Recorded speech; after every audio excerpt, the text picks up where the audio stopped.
ದೆಹಲಿಯ ಚುನಾವಣೆ ಫಲಿತಾಂಶ ಘೋಷಣೆ ಆಗಿದೆ. 2/3 ಮೆಜಾರಿಟಿಯಷ್ಟು ಬಹುಮತವನ್ನು ಸಾಧಿಸ್ತಕ್ಕಂಥ ದಾಪುಗಾಲನ್ನು ಭಾರತೀಯ ಜನತಾ ಪಕ್ಷದ ಅಭ್ಯರ್ಥಿಗಳು ಆಯ್ಕೆಯಾಗಿದ್ದಾರೆ. ನಾವು ಮೊಟ್ಟ ಮೊದಲಿಗೆ ಈ ದೇಶದ ಪ್ರಧಾನಮಂತ್ರಿಗಳಾಗಿರ್ತಕ್ಕಂಥ ನರೇಂದ್ರ ಮೋದಿಜಿಯವರಿಗೆ ಅಭಿನಂದನೆಗಳನ್ನು ಸಲ್ಲಿಸ್ತೀನಿ. ಅವರ ನಾಯಕತ್ವದಲ್ಲಿ ಸುಮಾರು 11 ವರ್ಷಗಳ ಕಾಲ ಈ ದೇಶದ ಪ್ರಧಾನಮಂತ್ರಿಯಾಗಿ ಅತ್ಯುತ್ತಮ ಆಡಳಿತವನ್ನು ಮಾಡಿದ್ದರ ಪರಿಣಾಮ ಇವತ್ತು ದೆಹಲಿಯಲ್ಲಿ ಭಾರತೀಯ ಜನತಾ ಪಕ್ಷ ಅಧಿಕಾರಕ್ಕೆ ಬರ್ತಾಯಿದೆ. ಸ್ವಾತಂತ್ರ್ಯ ಬಂದು 75 ವರ್ಷದ ಇತಿಹಾಸದಲ್ಲಿ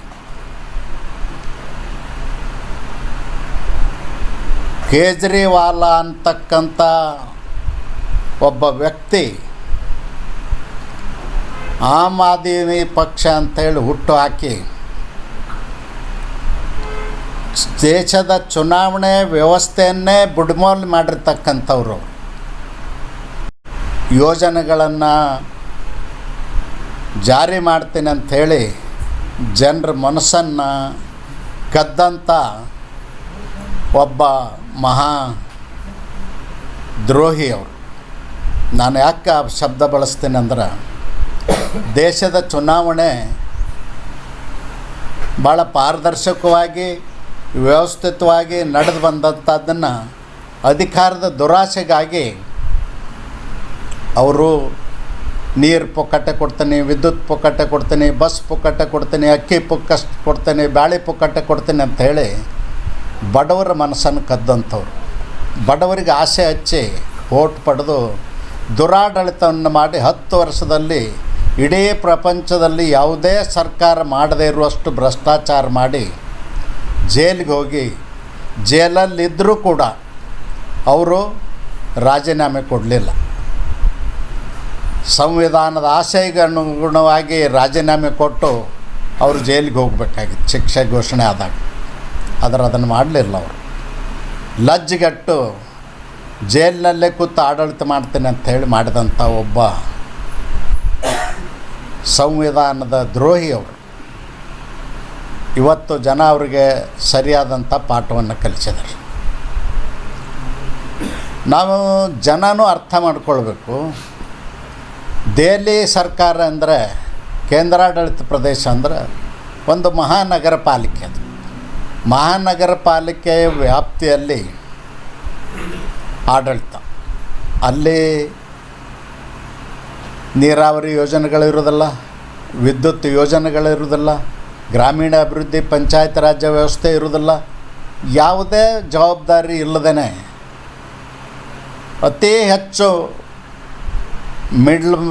ಅಂದ್ರೆ ಮಧ್ಯಮವರ್ತಿಗಳಿರ್ತಕ್ಕಂಥ ಊರದು, ಮಧ್ಯಮ ವರ್ಗದ ಆದಾಯ ಜನ ಇರ್ತಕ್ಕಂಥ ಊರದು. ಅಲ್ಲಿ ಹೆಚ್ಚು ಟ್ಯಾಕ್ಸ್ ಬರ್ತದೆ, ಆದಾಯ ಬರ್ತದೆ ಸರ್ಕಾರಕ್ಕೆ. ಅದನ್ನು ತಗೊಂಡು ದೆಹಲಿ ಸುಧಾರಣೆ ಮಾಡಬೇಕಾಗಿತ್ತು. ಅಲ್ಲಿ ಓಡಾಡುವಂಥ ಪರಿಸ್ಥಿತಿ ಇಲ್ಲ. ನಾನು ಒಂದು ಕ್ಷೇತ್ರಕ್ಕೆ ನನಗೂ ಹಾಕಿದ್ರು, ಚುನಾವಣೆ ಪ್ರಚಾರಕ್ಕೆ ಹೋಗಿದ್ದೆ. ಓಡಾಡುವಂಥ ಪರಿಸ್ಥಿತಿ ಇಲ್ಲ. ಬಡಬಗ್ಗರು ರಸ್ತೆ ಮೇಲೆ ಇದ್ದಾರೆ.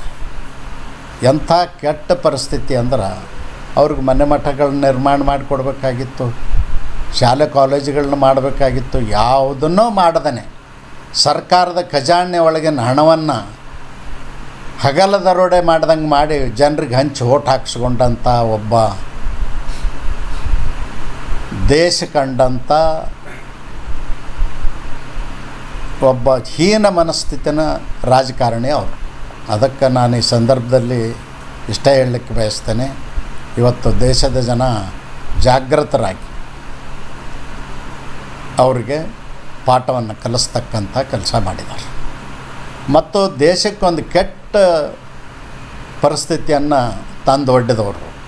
ಯಾಕಂದ್ರೆ ಕೇಜ್ರಿವಾಲ ಪುಕ್ಕಟ್ಟೆ ಕೊಟ್ಟು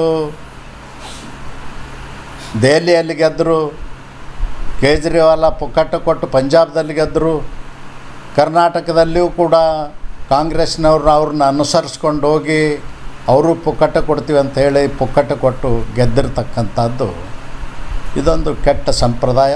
ಈ ಸಂಪ್ರದಾಯಕ್ಕೆ ತಿಲಾಂಜಲಿ ಹಾಡಬೇಕಾಗ್ತದೆ. ಹೆಂಗೆ ನಮ್ಮ ಪೂರ್ವಜರು ಪಾರದರ್ಶಕವಾಗಿ 1952ರಿಂದ ಚುನಾವಣೆಗಳನ್ನ ಮಾಡಿದ್ದಾರೆ, ಆ ರೀತಿ ಚುನಾವಣೆಗಳು ನಡಿಬೇಕು ಅನ್ನೋದು ಜನರ ಆಶಯ ಅಂತಕ್ಕಂಥದ್ದು ದೆಹಲಿ ಚುನಾವಣೆ ಮೂಲಕ ಇವತ್ತು ಸಾಬೀತಾಗಿದೆ.